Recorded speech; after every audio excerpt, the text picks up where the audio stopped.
If you have a different opinion to me, I first want you to hear my side. Let me explain and then make your judgment. Because Jenna Ortega is cursed. And not like the Wednesday Addams curse. Like, really cursed. And not just one curse, but three. Now there are a lot of moving parts to this hypothesis of mine. And unless you watch this video to the end, it just won't make sense. So bear with me, because if you do watch this video in its entirety, I guarantee you'll understand my side and I might just change the way you think about Jenna Ortega. Starting with Daniel Radcliffe. He's a good actor. See? Might not make sense now, but this is all part of a moving theory with Jenna Ortega in the middle. Guns of Akimbo. That was a good film. But you can't tell me that you didn't watch that and for at least 1 second think about Harry Potter. In fact, I guarantee as soon as I said the name Daniel Radcliffe, the thought of Harry Potter entered your mind. Harry Potter was a massive success for him. A role that kept him on people's radar for 10 years. But any time he tried to branch out, it was a struggle. He's got what I call the typecasting conundrum, aka the successful curse. Think about Sean William Scott. After American Pie, he couldn't act in anything without the audience thinking, why is Stifler not being Stifler? In the end, he had to go on to do voice acting and take roles where his face wasn't included. Remember this guy? The same thing happened with Superbad. Jim Parsons as Sheldon Cooper, and of course Lisa Loring. Even though she was massively successful as Wednesday Addams, after it was released she didn't do much. Not only was this the successful actor curse, but it also kick-started another curse. Curse of Wednesday Addams. Wednesday Addams is a cult character who always becomes idolised, and any actor who takes on the role of Wednesday is subject to an audience that wants to believe they are the actual character. Christina Ricci is the perfect example of the Wednesday Addams curse and is someone that I spoke about in my child actors video, so do check that out. But just to sum up, eventually she could only stay relevant by doing riskier movies. But we will get into that shortly, because there is another factor that cursed Christina. Jonathan Lipnicki. He was a huge success with movies like Jerry Maguire and Stuart Little. Once again, he's another actor I've covered in my child actors video, so do check that out. The point is that all of a sudden he stopped getting roles. Why? Because he grew up.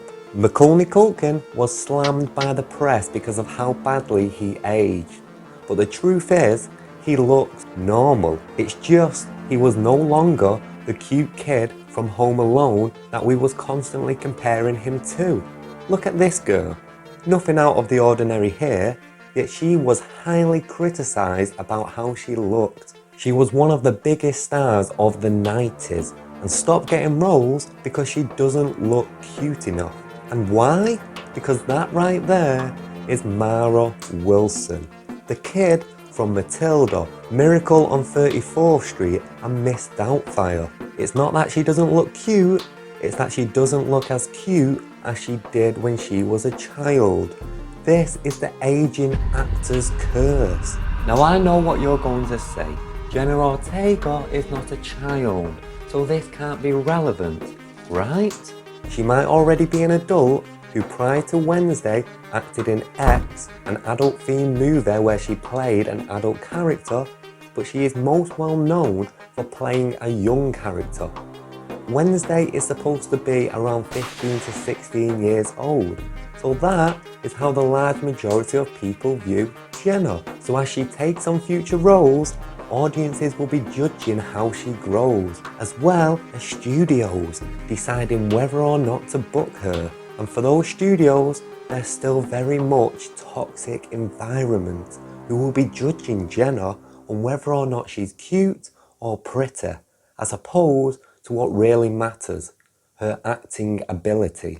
Now let's go back to Christina Ricci. Christina was so successful at playing Wednesday that no one wanted to cast her because all we seen was Wednesday. It was hard for anyone to take her serious in a role that wasn't Wednesday. But what she did have was a pretty face. So what she did get was offers from production teams for riskier movies.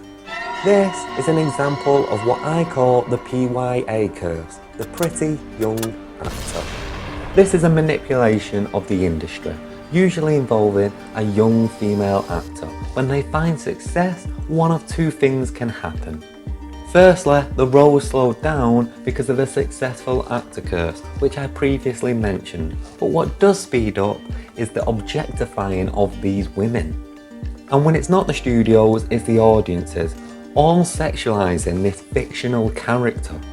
So when you're an actor getting all this attention about the way you look, the peer pressure to post something more provocative or to act in something that's more adult themed is overwhelming. Just look at Twitter for Jenna Ortega.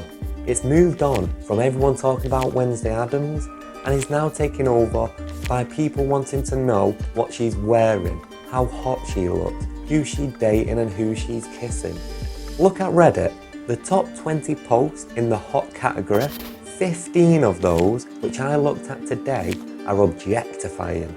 The second form that this takes is when the actor is wanting to force people to see them in a different light.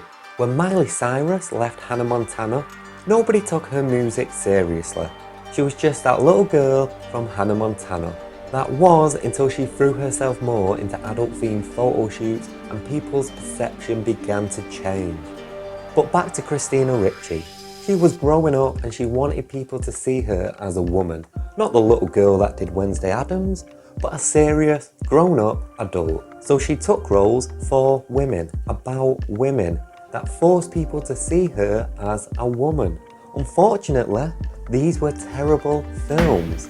She was much more concerned with wanting people to see her as an adult than the content she was putting into the world. So it all backfired. Now let's focus on Jenna Ortega and connect this web we've created. I told you it would all make sense, and that's what we're going to do now. Essentially, she's dealing with the Wednesday Addams curse.